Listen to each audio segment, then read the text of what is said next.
Good morning friends, welcome to our YouTube channel. Friends, आज की video में मैं आपके साथ एक ऐसा टॉपिक डिस्कस करने वाला हूं जिसको लेकर के बेवजह लोग कंफ्यूज कर रहे हैं। अगर कोई नया जीएसटी रजिस्ट्रेशन लेना चाहता है या कोई नया जीएसटी रजिस्ट्रेशन अप्लाई कर रहा है तो उसका नंबर जो है वो 7 दिनों के अंदर नहीं आता है, तो उनके मन में एक सवाल आ रहा है, क्या ये 7 दिन का जो टाइम पीरियड है इसको एक्सटेंड कर दिया गया है, इस 7 डेज की पीरियड को 60 डेज कर दिया गया है क्या? काफी सारे ऑफिसर्स भी इस चीज को लेकर के कंफ्यूज कर रहे हैं और यहाँ पर रजिस्ट्रेशन जो है सही तरीके से नहीं दी जा रही है, टाइमली मैनर में नहीं दी जा रही है। क्या है पूरा चक्कर, वो आज हम लोग समझने का प्रयास करेंगे। उसके पहले अगर आपने अभी तक जीएसटीआर 9C से रिलेटेड और जीएसटीआर 9 से रिलेटेड जो हमारा ऑनलाइन वेबिनार होने वाला है 21 जून 2020 को, उसके लिए रजिस्टर नहीं कराया है तो इस नंबर पे कॉल करके रजिस्ट्रेशन करा सकते हैं, जिसके अंदर हम लोग जीएसटीआर 9 18-19 से रिलेटेड, जीएसटीआर 9C 18-19 से रिलेटेड और उन दोनों के अंदर किस तरीके से डेटा फ्लो होता है उन चीजों के बारे में डिस्कशन करेंगे। कैसे जीएसटीआर 9 और 9C लिंक्ड होती है वो देखेंगे। साथ ही साथ टेक्निकल एरर्स क्या क्या चीज आती है जीएसटीआर 9C में, उन सारी चीजों के बारे में हम लोग डिस्कस करेंगे। संडे का दिन है, 11 बजे से 2 बजे तक ये सेशन जो है चलने वाला है। अब देखिए, पहले मैं आपको दिखाता हूं कि रजिस्ट्रेशन का रूल नंबर 9 जो बात करता है verification of application and approval thereof, उसको डिस्कस करेंगे। फिर हम लोग देखेंगे ये कंफ्यूजन किस वजह से आ रही है। तो अगर आप देखेंगे रूल नंबर 9, इसका सब रूल 1 ये कहता है द एप्लीकेशन, एप्लीकेशन कौन सा? जीएसटी REG 01 जो आप लगाते हैं रजिस्ट्रेशन करने के लिए, shall be forwarded to the proper officer who shall examine the application and the accompanying documents, and if the same are found to be in order, approve the grant of registration to the applicant within a period of 3 working days from the date of submission of the application। यानी कि जिस दिन आपने GST REG 1 file किया उसके 3 दिन के working days के अंदर जो है प्रॉपर ऑफिसर जिसके पास वो एप्लीकेशन गया है आपके रजिस्ट्रेशन को अप्रूव करेगा। आपका रजिस्ट्रेशन सर्टिफिकेट हो वो जनरेट हो जाना चाहिए अगर एप्लीकेशन जो है वो सारी चीजें ओके रहती हैं।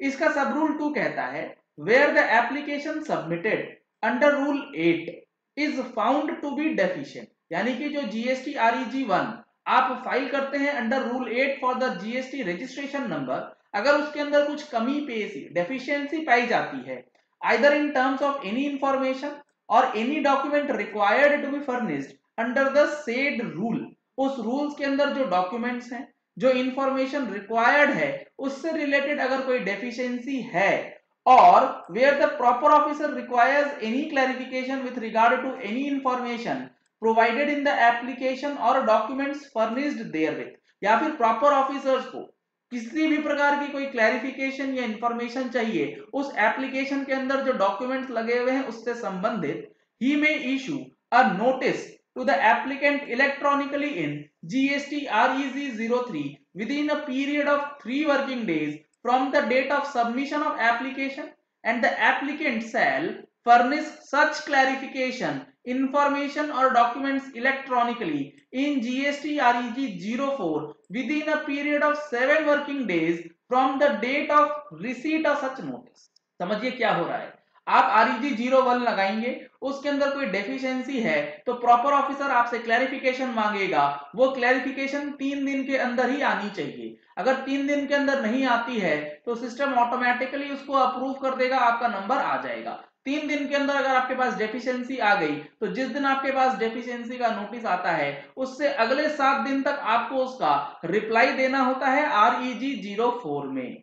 For the purpose of this sub-rule, the expression clarification includes modification or correction of particulars declared in the application for registration other than PAN number, state, mobile number, email address declared in Part A of REG 01। इसके अंदर आप Part A को छोड़ के बाकी जो भी data है उसे आप मॉडिफाई करेंगे।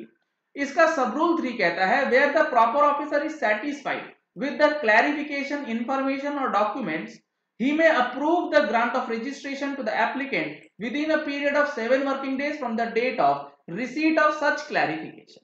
अब अगर क्लैरिफिकेशन मांगा गया, आपने उसके 7 दिन के अंदर अंदर जवाब दे दिया, तो जिस दिन आप जवाब देंगे उसके 7 दिनों के अंदर आपका रजिस्ट्रेशन जो है वो अप्रूव हो जाना चाहिए। तो क्या कितने दिन हो गए अभी तक? 3 दिन एप्लीकेशन अप्रूवल का हो गया, 7 दिन के अंदर नोटिस आना चाहिए, अगले 7 दिन के अंदर जवाब आना चाहिए। तो मैक्सिमम अगर लेकर के चले तो 7 + 7 + 3 यानी कि 17 दिन का जो है टाइम पीरियड मैक्सिमम लग सकता है as per the rules GST registration लेने के लिए। Where no reply is furnished by the applicant in response to the notice issued under sub-rule 2, or where the proper officer is not satisfied with the clarification, he shall, for reasons to be recorded in writing, reject such application and inform the applicant electronically in REG 05। तो 17 दिन के अंदर या तो approve कर दीजिए या उसको आप रिजेक्ट कर सकते हैं। लेकिन अगर आपने विद इन टाइम पीरियड कोई एक्शन नहीं लिया तो क्या होगा?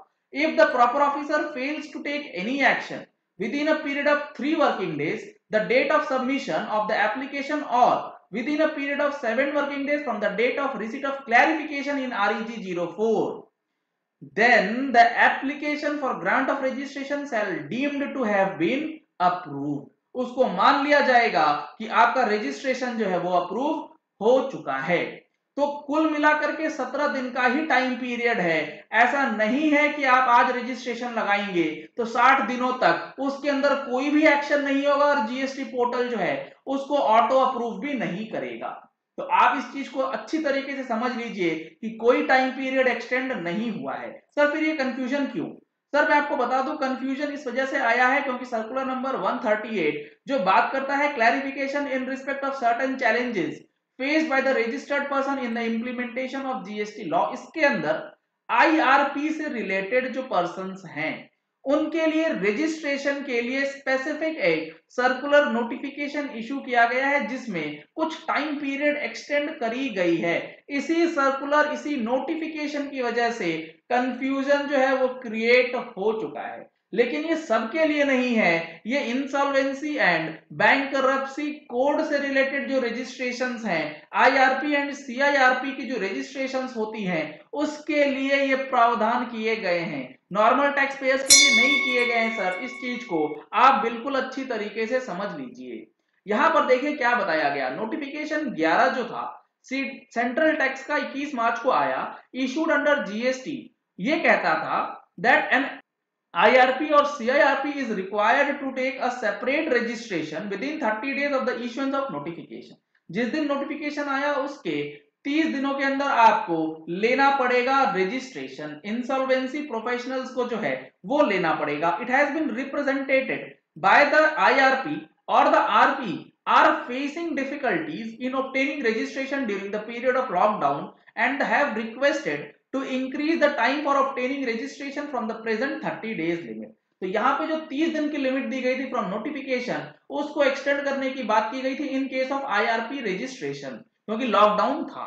तो अब इन्होंने क्लैरिफाई करा vide notification 39 central tax dated 5 May the time limit required for obtaining registration by IRP और RP in terms of special procedure prescribed wide notification 11 has been extended। Accordingly, IRP shall now be required to obtain registration within 30 days of the appointment or by 30th June whichever is earlier। तो यहां पर जो है 30 days का एक extension दिया गया है जिसकी वजह से लोगों को कंफ्यूजन आ रहा है। रजिस्ट्रेशन देने की जो टाइम पीरियड है उसको एक्सटेंड कर दिया गया है, जबकि ऐसा कुछ भी नहीं हुआ है।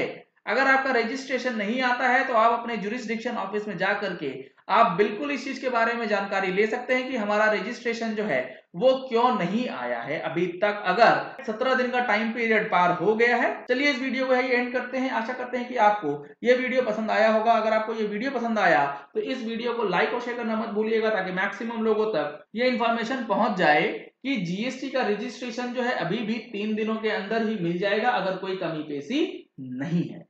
Thank you and have a nice day।